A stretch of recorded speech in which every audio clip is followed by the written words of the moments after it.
Joining us this morning is the chairman and CEO of the Pulte Group, Richard Dugas. It is the largest home builder by revenue in the United States, so certainly whatever you say, Richard, about the markets is got to be true because you know what's going on.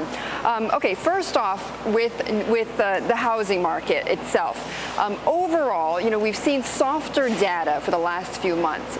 Is housing experiencing a double dip? You know, I wouldn't characterize it as a double dip, but I think it's well documented, Betty, that after the tax credit expired at the end of April, there's definitely a pullback in demand. I think what most people are seeing, and we're seeing, is it looks like it was more of a pull forward for the spring months. Now we're seeing a pullback, and we expect some kind of stabilization later this year. Recently, after we reported our Q2 earnings, we said that demand had stabilized, admittedly at lower levels, but there was definitely a pull forward and then a pull back with the tax credit. I think that your exact words, were they not, Richard, was that demand is incredibly low. It is. Demand is very low across the country. You've got record low interest rates, you've got excellent pricing, but consumer confidence is the problem. We really need the economy to improve and job creation to take hold before people feel comfortable stepping into a home. Okay, so when do you expect some sort of turnaround? I mean, what is your picture in 2011?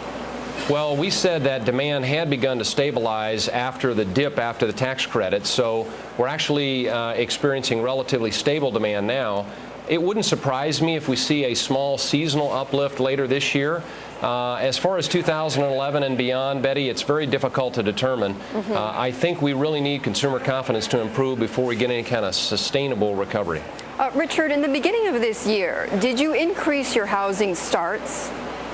Well, we do not build a lot of speculative homes. We build to order. In other words, when people buy a home, then we build their home. So we improved starts as a result of orders that we saw, but we did not try to anticipate a big recovery overall. So we didn't start too many excess homes, no. Well, do you think others did do that, though, and therefore we're stuck with some excess inventory?